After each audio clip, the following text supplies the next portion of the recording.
इन्हें लगा कि सबसे अच्छा तो यही है, इसमें सब मानवों को बराबरी का दर्जा देने का यही है धर्म, यही कहता है।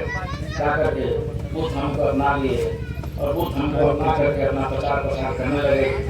ठीक है, उतना समय नहीं है, लेकिन थोड़ा सा मैं बताते जाता हूँ दोनों तरफ की। मैं हिंदी बता रहा हूँ, आप लोगों को ध्यान है।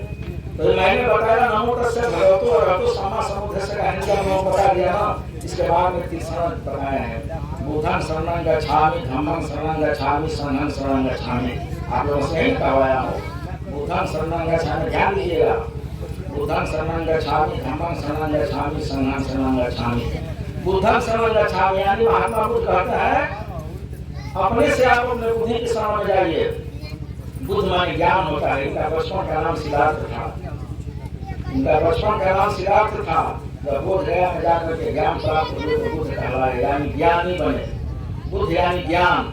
हम लोग इनके ज्ञान की पूजा करते हैं, इनके शरीर को हम लोग नहीं पूजा करते हैं, हम लोग इनके ज्ञान को पूजा करते हैं। वही कहते हैं कि अपने से आप अपने बुद्धि के शरण में जाइए, अपने से आप खोजिए कि मैं कौन सा गलत काम कर रहा हूँ, कौन सा सही काम कर रहा हूँ। जो सही काम है उसको अपनाइए और गलत काम को शरीर से अपने निकाल दीजिए। वही कहे हैं कि बुद्धं शरणं गच्छामि, आप अपने से अपने बुद्धि के शरण में जाइए। आप अपने से बैठ करके मेडिटेशन कीजिए, विचार कीजिए कि मैं कौन सा रास्ता पकड़ा हूँ। आपको अपने आप आ जाएगा सामने कि मैं सही रास्ता पकड़ा हूँ कि गलत रास्ता पकड़ा हूँ। गलत रास्ता को छोड़ दीजिए और सही रास्ता को अपना लीजिए, हो गया बुद्धि का पूजा। वही कहते हैं बुद्धं शरणं गच्छामि, आप अपने से अपने बुद्धि के शरण में जाइए। दूसरा लाइन बताया गया है धम्मं शरणं गच्छामि, आप लोगों से कहवाया गया है। धम्मं धर्म नहीं, धम्म हम लोगों में आता है। धम्मं शरणं गच्छामि, धम्मं यानी प्राकृतिक के नियम के अनुसार चलना है। प्राकृति ही सत्य है। हमारा गौतम बुद्ध ने प्राकृति को ही सत्य माने हैं। प्राकृति ही सत्य है। आंधी तूफान वर्षा ये सब प्रकृति का नियम है। जीवन मरण ये सब प्रकृति का नियम है। जो माँ के कोख से जन्म लिया है उसको एक न एक दिन मरना ही है। ये प्रकृति का ही नियम है। इसमें कोई भगवान और देवी देवता का दोष नहीं होता है। वही कहे हैं कि धम्मं शरणं गच्छामि यानी प्रकृति के नियम के अनुसार चलना है। हम लोग मुर्दे को लेकर श्मशान घाट जाते हैं तो कहते हैं कि राम नाम सत्य है। नहीं, जीवन मरण सत्य है। आप अपने बुद्धि से विचार कीजिए कि राम नाम सत्य है कि जन्म मरण सत्य है। तो आपको आएगा कि नहीं जन्म मरण ही सत्य लगता है? लगता है ना? जन्म मरण ही सत्य लगता है कि जो धरती पर जन्म लिया है उसको एक न एक दिन मरना ही है। तो राम नाम सत्य कहां से आ गया भाई? है तो जन्म मरण सत्य है ना कि राम नाम सत्य है। इस पर ध्यान देना है, बुद्धि से अपने सोचना है। दूसरे की कही हुई बात को नहीं मानना है। पुस्तक में जो लिखा है उसको भी नहीं मानना है। अपने बुद्धि से विचार करना है। इसलिए बाबा साहब अम्बेडकर ने भगवान बुद्ध को विचार को माने कि नहीं यही सबसे अच्छा विचार है। बुद्धि से अपना सोचना है, इसमें कोई जोर दबाव नहीं है। पुस्तक में जो लिखा है उसको भी न मानिए, मैं जो कहता हूँ उसको भी न मानिए। आप मेडिटेशन कीजिए, अपने बुद्धि से सोचिए कि कौन सा सत्य है। किसी के कहे अनुसार मत चलिए। वही कहे हैं धम्मं शरणं गच्छामि, प्राकृतिक के नियम के अनुसार चलना है। प्राकृतिक ही सत्य है। तीसरा लाइन है संघं शरणं गच्छामि यानी संघ बनाकर आप कोई काम करेंगे तो अच्छा होगा। अकेले आप कुछ नहीं कर सकते हैं। अकेले आप गाना नहीं गा सकते हैं, बजा सकते हैं, इसमें संघ की जरूरत है ना।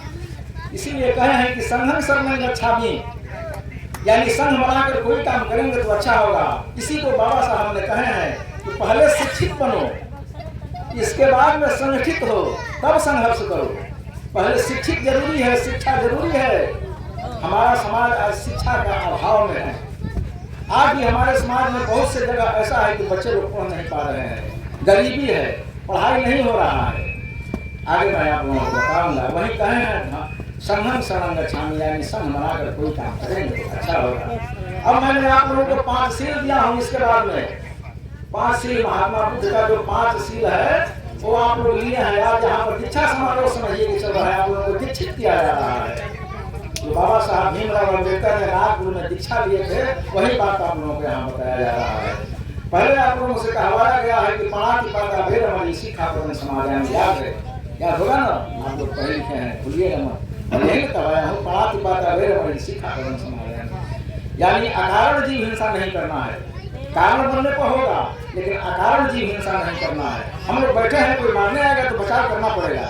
लेकिन अकारण जीव हिंसा नहीं करना है। सांप बिच्छी है, रास्ता पकड़ कर जा रहा है, हम लोग डंडे से पीट देते हैं, क्या जरूरत है? कोई भी जीव हो, अकारण जीव हिंसा नहीं करना है। खसी, भेड़ा, मुर्गा, मुर्गी हम लोग अपने जीव के स्वाद के लिए काट करके बना करके खा लेते हैं, ये सब जीव हिंसा है। महात्मा बुद्ध कह रहे हैं कि अकारण जीव हिंसा नहीं करना है, कारण बनने पर कीजिए लेकिन अकारण नहीं करना है। दूसरा लाइन है आदीन दाना वेरमणि सिक्खापदं समादयामि, यानी चोरी नहीं करना है। किसी का सामान कहीं भी पड़ा हो, जरूरत हो तो आप मांग लीजिए, लेकिन चोरी नहीं करना है।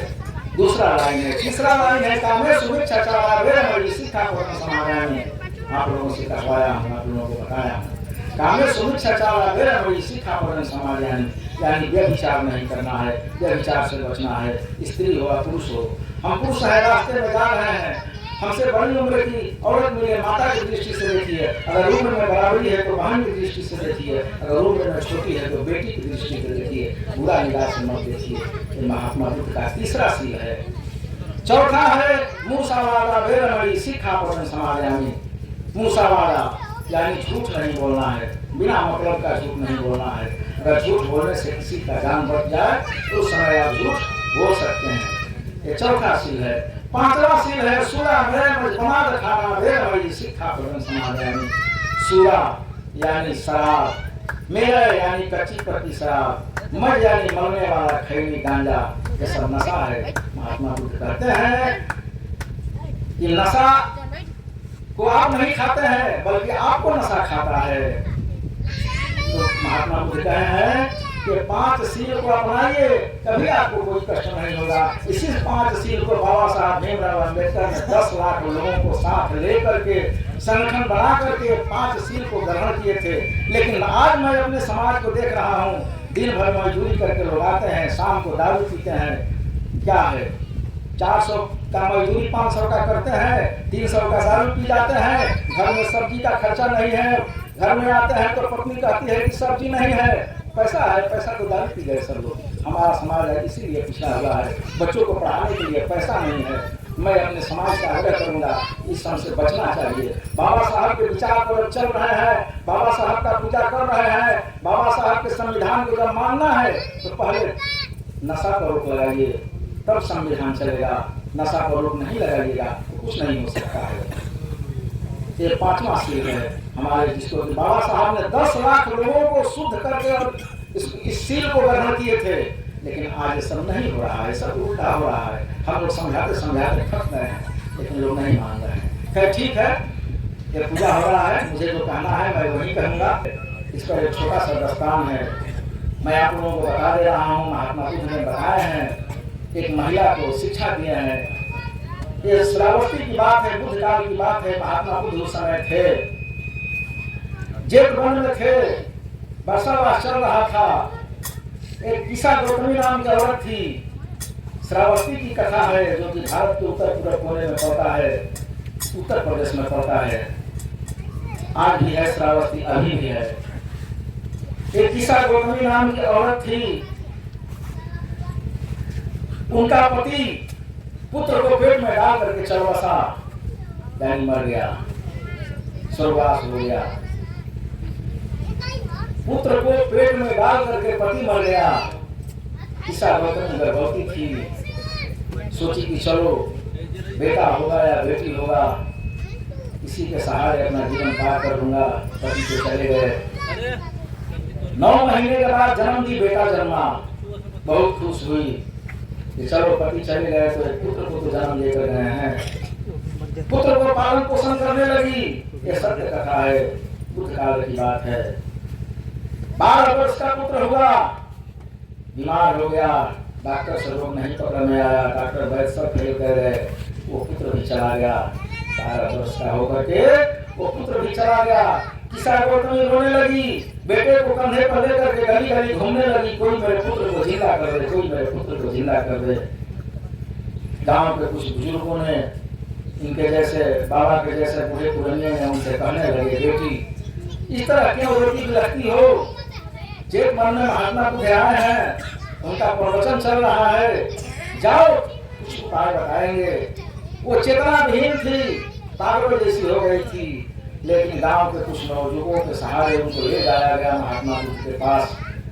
महात्मा बुद्ध के पास उसको पहुंचाया गया। किसा गौतमी ने बेटे को कंधे पर लेकर के गई, महात्मा बुद्ध के पास ले जाकर बेटे को पाल दी और हाथ जोड़कर बोली कि हे महाराज, 500 वर्ष भिक्षु हमारे जैसे वहां बैठे थे, गांव के जनता भी थे, प्रवचन चल रहा था, इसी तरह महिमा भरा हुआ था।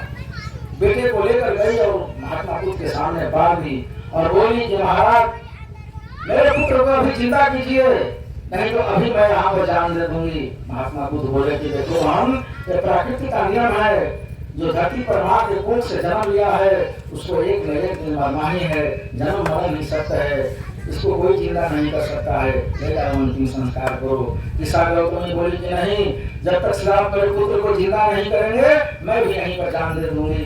महात्मा बुद्ध बोले कि ठीक है, ऐसा करो कि तुम गाँव में जाओ और थोड़ा सा सरसों का दाना लाओ मुझे मंत्र पढ़ने के लिए, और सरसों का दाना उस घर का होना चाहिए जिस घर में कभी कोई न मरा हो। अगर उस घर का सरसों का दाना आ जाएगा तो निश्चित है कि मैं तुम्हारे पुत्र को जिंदा कर दूंगा, लेकिन सरसों का दाना उस घर का चाहिए जिस घर में कभी कोई न मरा हो। किसा गौतमी ने खुश होकर चली गांव में सरसों का दाना लाने के लिए कि आज मेरे पुत्र जिंदा होगा, आज महात्मा बुद्ध मेरे पुत्र को जिंदा करेंगे। गांव में गई, पहले दरवाजे पर गई, बुढ़िया माता जैसी की उम्र की एक औरत बैठी हुई थी, जाकर के बोली कि हे माँ,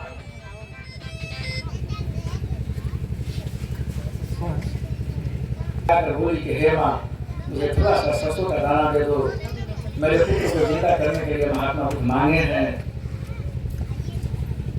बुढ़िया माता बोली कि अगर तुम हमारे सरसों के दाना से तुम्हारा पुत्र जिंदा हो जाएगा तो क्या है, एक सूप सरसों का दाना लेकर आई। तब किसा गौतमी को याद आया कि महात्मा बुद्ध कहे हैं कि जिस उस घर का सरसों का दाना चाहिए जिसके घर में कभी कोई न मरा हो। बुढ़िया माँ से पूछ बैठी कि माँ, सरसों का दाना हम कब लेंगे जबकि तुम्हारे घर में कभी कोई न मरा हो। तब बुढ़िया माता बोली कि तुम पागल हो गई हो, उसी गाँव में रहने वाली हो, अभी साल भी नहीं लगा मेरा छोटा बेटा मरा हुआ, कैसे तुमको सरसों का दाना दे दूं। आगे बढ़ी, दूसरे दरवाजे पर गई, उनके बराबरी की उम्र की औरत बैठी थी, उनसे बोली कि वहां मुझे थोड़ा सा सरसों का दाना दे दो, लेकिन अगर तुम्हारे घर कभी कोई न रहा हो। तब वो बराबरी वाली औरत बोली, तो पागल हो गई हो, इसी गाँव के रहने वाली हो, अभी साल भी नहीं लगा मेरा छोटा देवर मरा हुआ, कैसे सरसों का दाना दे दूं। इसी तरह करते करते पूरे गाँव घूम गई, कोई गाँव ऐसा नहीं मिला जिसके घर में कोई कभी न मरा हो। अपने आप उनको दिमाग खुल गया कि नहीं, महात्मा मुझे ठीक कर रहे हैं, यही सत्य है, जीवन मरण ही सत्य है, जो धरती पर जन्म लिया है उसको एक न एक दिन मरना ही है। आइए हाथ जोड़कर कही कि हे महाराज, हे मुनि, ऐसा तो कोई घर नहीं मिला जिसके घर कभी कोई न मरा हो।